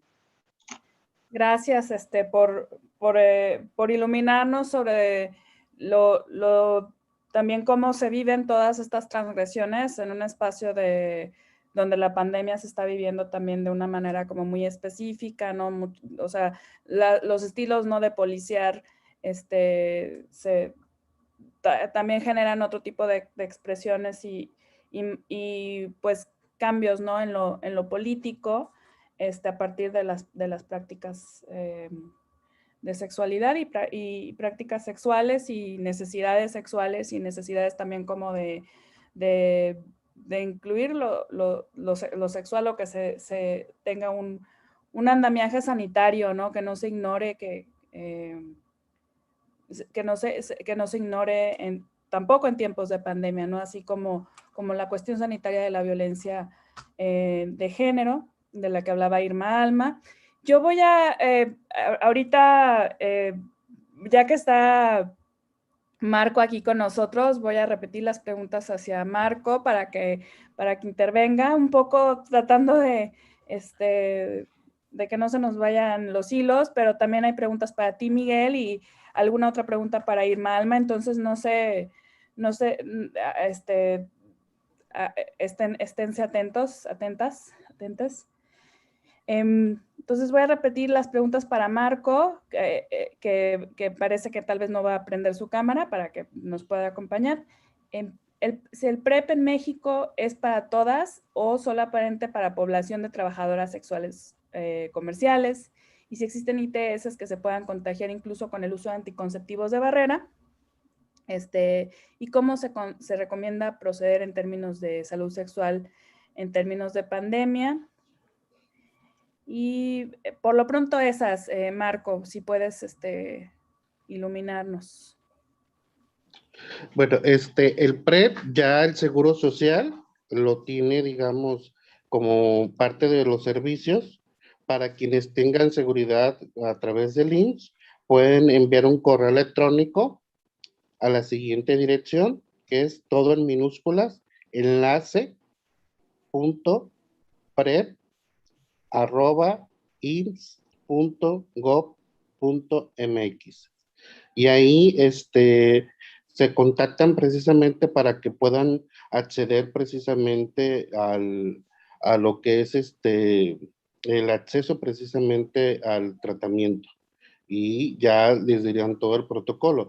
Esto apenas inició, digamos, hace más de un año. Estuvo un protocolo trabajando en la Ciudad de México, estaba también, no recuerdo si Vallarta y Monterrey, que son, digamos, las ciudades, digamos, con más alta incidencia en hombres gay, y fue un estudio que se estuvo, digamos, trabajando. Pero bueno, como toda información a la era digital, pues digamos, mucha gente empezó digamos, a tener un poco de conocimiento, y pues más ahorita en pandemia, pues se ha ido hablando más de este tema. Y pues bueno, se habla precisamente que hay una cuestión de desabastos. Hay algunas organizaciones civiles como Vive Libre de la Ciudad de México que, digamos, apoya precisamente a algunas personas. Tendrían que checar quienes viven en la Ciudad de México, sí, en la Clínica Condesa está el servicio, porque bueno, el estudio se estaba haciendo precisamente en un instituto de salud pública, y era todo un protocolo, y que no cualquier persona puede acceder, porque también hay una cuestión de ver las condiciones de salud de las personas. O sea, también hay que tener en cuenta esa situación. Digamos, tenemos alta incidencia en enfermedades crónico-degenerativas como alta presión, diabetes, y que pues eso a veces son barreras precisamente como para acceder a protocolos de investigación. Entonces son cuestiones que se tienen que tener en cuenta precisamente para esta cuestión. Y pues las otras barreras que precisamente ya también comentó Miguel, o sea que pues, hay gentes que están precisamente viendo, digamos, qué otras alternativas para cuidar. Había una respuesta sobre la cuestión de cómo combatir la violencia de género, si no mal recuerdo, que Irma abordó un poco. Y pues la cuestión es de que los hombres en México seguimos un poco atrasados. Las mujeres han venido trabajando el tema y se han ido, digamos, reconstruyendo ellas la cuestión de sus derechos, y pues digamos, están luchando bajo un sistema patriarcal que ha sido, digamos, muy difícil. Cada vez pone más barreras precisamente porque es una cuestión de privilegio. Y cuando tú, digamos, cuestionas a un varón heterosexual, les haces ver la cuestión de sus privilegios, es algo que, digamos, les mueve muchísimo. Y a veces te salen con discursos que la derecha ha dicho, como la ideología de género, o sea, te dicen, a mí me pasó eso, digamos, con una persona donde me decía, es que a mí no me vas a dar todo el discurso de ideología de género, cuando a veces va contra precisamente los derechos de hombres homosexuales, y que a veces ellos no se han ido con esta vertiente, y que tenemos que los hombres, tanto cisgéneros como homosexuales, tenemos que desconstruirnos, y que eso nos va a llevar pues algo de tiempo, y que hay esas resistencias culturales que precisamente cuando se oponen al avance de los derechos, digamos, humanos de las mujeres y de las minorías sexuales, pues es cuando se incrementan precisamente los casos de feminicidios y crímenes de odio. Y pues bueno, lo del PRED, retomándoles un poquito, no es exclusivo de trabajadores, digamos, sexuales, es, digamos, alguien que pueda acceder, como ya se los dije, que tenga, digamos, su seguridad social. Habría que ver si ya la Secretaría de Salud lo tiene, digamos, como parte de sus servicios. También no hay que olvidar que este gobierno federal iba hacer un solo, digamos, y tanto el ISSSTE como el Seguro y la Secretaría de Salud iban a estar en un solo Instituto del Bienestar. Entonces, será cuestión de ver, porque, bueno, las autoridades han reconocido, digamos, que ha habido un desabasto en medicamentos a personas con VIH, que no se ha querido reconocer, pero pues es algo que está, digamos, tangible. Hace poco las compras estaban hasta junio, y pues están viendo, digamos, las compras de medicamentos para los meses siguientes. Entonces es algo que todavía hay que tenerlo en cuenta, precisamente. El cuidado de la salud sexual, bueno, pues es muy importante que nos acerquemos precisamente a algún, digamos, médico de confianza. Hay los servicios amigables de tanto en la Secretaría de Salud como también en lo que es el Seguro Social, como el ISSSTE, donde si eres joven puedes acercarte precisamente a tener consejería, que sería muy importante. Muchos de los jóvenes han sido educados con la pornografía. Sigue siendo la pornografía su maestra de sexualidad, y a veces inician su vida sexual con ideas erróneas en el ejercicio de su sexualidad. Y por eso precisamente algunos tienen, digamos, infecciones de transmisión sexual, porque no saben a veces el uso correcto del condón. Todavía a veces hay personas que les da miedo hablar del tema, o a veces los padres no quieren abordar el tema con los hijos, y entonces ellos van arrastrando precisamente estos vacíos de información, y cuando ejercen su sexualidad, pues es a través de precisamente de las drogas o el alcohol, y que no los hace tener actitudes asertivas con respecto a su salud sexual. Marco, muchas gracias por esta intervención.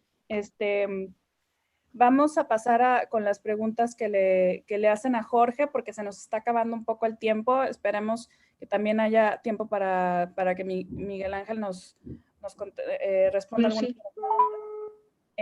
Y pues... Está leyendo Cordelia las...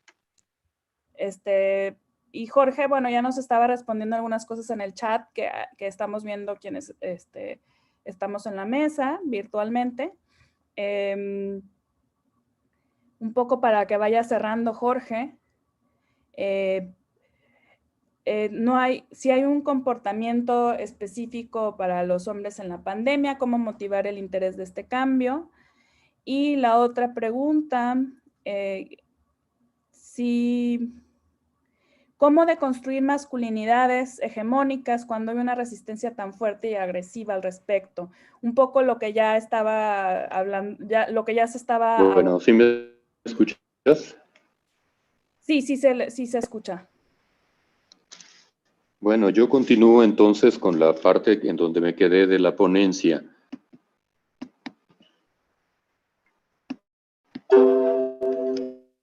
Sí, pensando un poco que estas preguntas Sí, también... mencionaba que una sistematización específica sobre el comportamiento de los hombres desagregado por edad, por pertenencia étnica, por estrato socioeconómico e incluso por orientación sexual e identidad o expresión de género continúa siendo todavía pendiente, por lo cual resaltar solo un rubro de cómo es el caso en los hombres, por ejemplo, migrantes hacia polos de desarrollo, permite especular datos oficiales de los cuales hay instituciones como el INEGI que no han capturado hombres que no hablan el español, que viven solos, que carecen de servicios de salud mínimos, que sufren discriminación constantemente por su fenotipo, que viven al día en términos de ingresos salariales y que si no tienen una pareja en este lugar, en el lugar al que llegan, pero sí tienen familia y pareja en su lugar de origen, lo que mayoritariamente encuentran como un nicho de pervivencia en la industria de la construcción bajo condiciones laborales desfavorables. ¿Sí? Un porcentaje importante que ha dado positivo en COVID y que no lo ha librado con facilidad, que ha dependido más de la lástima de los empleadores. Esos otros hombres, junto con los que están privados de su libertad en los centros de reinserción social, son de los que también son datos que parecen no interesarles a nadie. Por ello, cuando se hace referencia a las masculinidades y el COVID, es pertinente precisar a qué segmento de hombres se enfoca el análisis, porque además de su contexto, presentan resultados totalmente distintos y que además hacen hincapié a la categoría de interseccionalidad imprescindible para conseguir aproximaciones menos imprecisas. La acción más recurrente se concentra en hombres heterosexuales de clase media con un empleo medianamente estable y dentro de espacios urbanos. Esta lectura cada vez es menor, aunque ha prevalecido en los estudios de género realizados desde los años 90 del siglo XX hasta la fecha. La cuestión es que problemáticas sociales en diferentes periodos de la historia reciente adicionan otro tipo de factores y nuevos planos que han venido a modificar enfoques convencionales con una frecuencia mayor a la esperada. La proximidad física, el compartimiento de habitaciones de reducida extensión y las válvulas liberadoras de tensión de cada elemento de un núcleo familiar representan focos de intermitente choque. Incluso las cifras gubernamentales han puesto énfasis en reportes estadísticos de la Procuraduría de Protección de Derechos de Niñas, Niñas y Adolescentes, articulada al DIF, o informes georreferenciados, en el caso de la Ciudad de México, de las lunas de la Secretaría de las Mujeres, así como de las denominadas nubes o núcleos urbanos de bienestar emocional que se han establecido de manera local para la contención de emociones en población joven, totalmente rebasados en la actualidad. Por todo lo anterior, es que hemos sugerido abrir mecanismos alternos de expresión para la población masculina en general y fomentar las opciones específicas, al menos virtualmente hablando, es decir, sistematizar experiencias entre organizaciones y colectivos que trabajan con hombres de manera habitual, seguir generando posibilidades más creativas de reeducar a la población masculina para sobrellevar junto con sus roles elegidos las pautas de la nueva realidad que el COVID ha impuesto. Y por supuesto tener claro que aunque haya habido variaciones en las conductas, pensar en sistematizarlas en informes como digamos los hombres y las mujeres en México que publica anualmente el INEGI y el INMujeres, estaríamos en un terreno todavía bastante dudoso porque no son prácticas afianzadas, son circunstanciales. No hay que perder de vista entonces, me parece, que aquello que impacta en la conducta de los hombres termina teniendo una incidencia en la vida de las mujeres y las niñas, así como en los demás hombres con quienes se interactúa. Muchas gracias. Muchas gracias, Jorge, por señalar la necesidad de poner atención a análisis que se desvían, ¿no?, del hábito de analizar a una población con cierta, pues ya con mucha presencia, ¿no?, en los reportes. en los informes, ¿no? Y también sobre todo en la representación de estos datos del contexto de COVID. Y con esto quisiera yo enfocarme ahorita a las preguntas que le hacen a Miguel, que son una, si internet para negociar, dice, bueno, pues estas son las preguntas del público por el YouTube, internet para negociar, pero inclusive terminan teniendo los encuentros bajo riesgo, o sea, que se supone que sí sirve internet para negociar, pero se siguen teniendo encuentros bajo riesgo en la pandemia, en hogares unipersonales. ¿Qué hacer para que el Estado cuente a este sector de la población de los hogares unipersonales? Y sí, primero esa y luego, déjame nada más leo la otra para ver si podrían estar vinculadas. ¿Cómo replantear entonces la sexualidad entre hombres? ¿Se tendría que recrear como una nueva sexualidad? Entonces estas dos cuestiones, ¿no? Los encuentros en hogares unipersonales que llevan bastante riesgo a pesar de la posibilidad de negociar desde internet. Y la segunda, ¿cómo replantear entonces la sexualidad entre hombres? ¿Se tendría que recrear como una nueva sexualidad? Bien.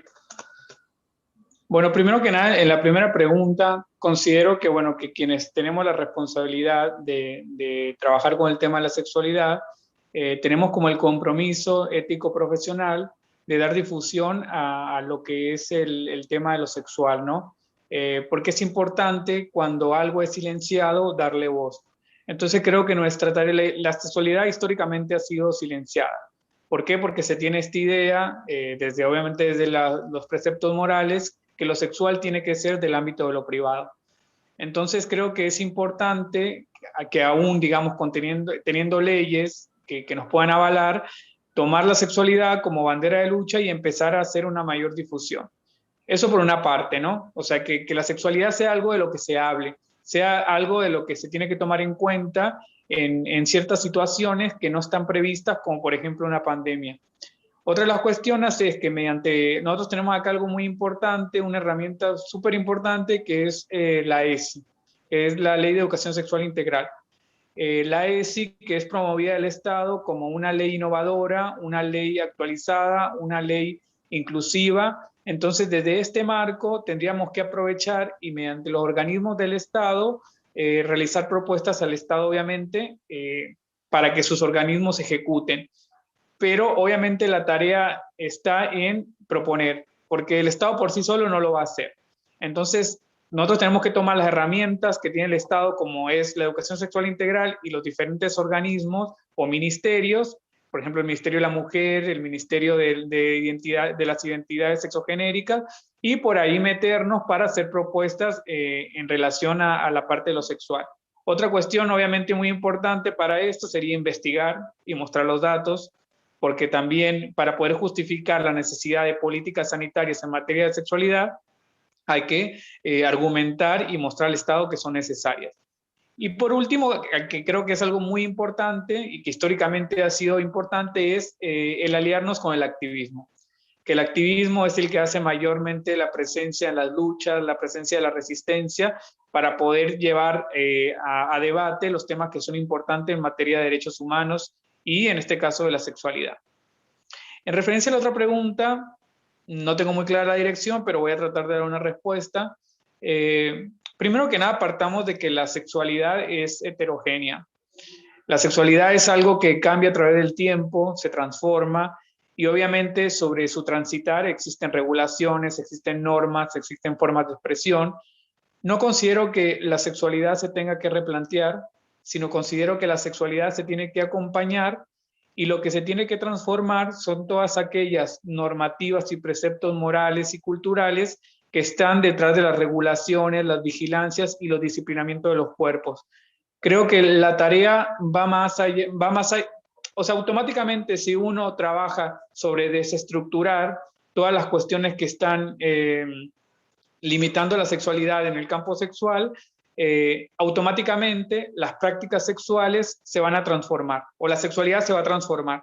¿Por qué? Porque un cambio llevaría a otro cambio. Entonces creo que es importante, más que replantearnos la sexualidad, sería replantearnos todas las cuestiones sociales y culturales que están en el marco de la regulación de lo sexual y que hacen de estas prácticas de riesgo, prácticas de clandestinidad, prácticas de discriminación, prácticas de estigmatización. Creo que la parte cultural es sobre la que tenemos que trabajar para que la parte de la sexualidad sea vivida, expresada y sentida libremente. Y sería todo eso. Gracias, Miguel. Pues ahorita ya nada más, porque nos queda muy poquito tiempo, quisiera pedirles a los participantes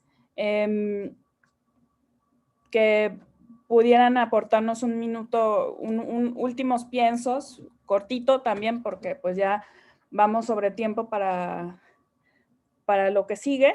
Y me gustaría comenzar con Marco.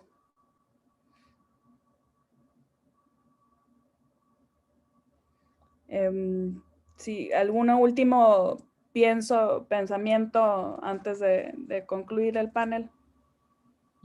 Coincido con Miguel, o sea, hay que, digamos, trabajar, digamos, a la par, la cuestión del gobierno, se tiene que trabajar, también el marco legal, el avance de los derechos y también de otra parte tenemos que, digamos, en el 2008 se firmó una declaratoria ministerial precisamente en educación de la sexualidad y que no ha sido, digamos, no ha avanzado como se quisiera y que da precisamente estrategias a trabajar estos temas y que creo que sería importante que se retomara. Acabamos precisamente el Día de la Salud Sexual y empezarlo precisamente, como él dice, hay un compromiso que uno como educador sexual tiene que empezar a difundir toda esta información que es, digamos, a través de las redes sociales, no censurar, sino que canalizar precisamente a las personas hacia donde puedan recibir, digamos, atención, acompañamiento, para que puedan tener una sexualidad mucho más plena, asertiva y que no esté en la clandestinidad, porque eso lleva precisamente a que la gente pues no pueda cuidarse, que a su vez precisamente da a que los crímenes de odio también ocurran, porque mucha gente ejerce su sexualidad todavía con culpa. Gracias, Marco. Irma, ¿algún pensamiento? Ahí también te lanzan algunas preguntas todavía al público, con lo que quieras concluir tu participación.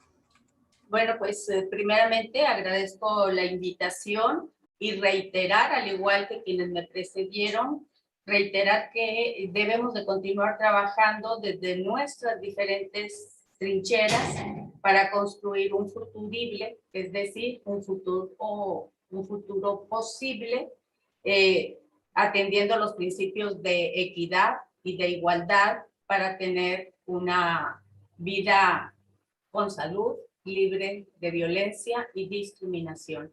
Creo que con eso concluyó mi participación. Muchas gracias. Muchas gracias, Irma. Quisiera ver si Jorge puede abrir su micrófono para hacer este breve cierre de panel. Si se complica un poco, podemos pasar a Miguel. Jorge. Parece que bueno, parece que hay algunos problemitas técnicos. Entonces me gustaría mucho, Miguel, que nos puedas aportar algo adicional que quisieras aportar para cerrar la mesa. Bueno, primero que nada agradecer la invitación, reivindicar, digamos, la importancia de estos espacios que permiten hacer lo privado público. Creo que es importante hablar, expresar llegar a más personas y la sexualidad es algo que nos va a acompañar siempre, desde el momento en que nacemos hasta el momento en que envejezcamos, si tenemos la suerte de llegar a viejos, y hasta que muramos. Entonces, creo que es importante cuidar algo tan valioso como es la parte de la vivencia sexual, y desde ese marco, mi compromiso, mi ética y mi lucha siempre va a ser en pro de una sexualidad libre y plena para todas, todos y todas. Muchas gracias, Miguel. Muchas gracias por toda la información que han estado compartiendo y tan pertinente, ¿no? Muy anclada a las necesidades del presente y de nuestros países latinoamericanos también. Y me gusta, obvio, ahorita se cierra esta mesa, pero hay más actividades en la tarde al punto de las 16 horas, 4 de la tarde, hay otra mesa que es hipersexualización de los cuerpos y géneros en la sexualidad global. Y tal vez, no sé si Yesenia quiera mencionar algo más. Yo pues estoy muy honrada también de la invitación de Yesenia, de Lilia, del INA, a esta colaboración que sigue y que espero que seguirá, y también muy honrada de escucharlos y ayudar a hilar la conversación entre todas, todos, todes. Yesenia, no sé si quieras. Gracias, claro que sí, Cordelia, muchas gracias a todas, todos y todes por su presencia. Miguel, Irma, Marco Antonio, Jorge, Cordelia, muchísimas gracias. A nombre del Instituto Nacional de Antropología e Historia, les damos nuestro agradecimiento por tan excelentes participaciones del día de hoy en la mesa narrativa sobre la sexualidad y la identidad de género en tiempos de pandemia. Nos dejan mucho para reflexionar, mucho para entrar en contacto y hacer actividades de alianzas que nos permitan estos nuevos caminos de la reconfiguración de las formas de convivencia social y el rompimiento de barreras culturales con respecto a la diversidad sexual.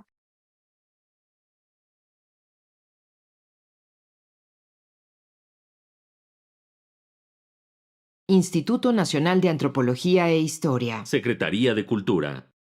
Gobierno de México.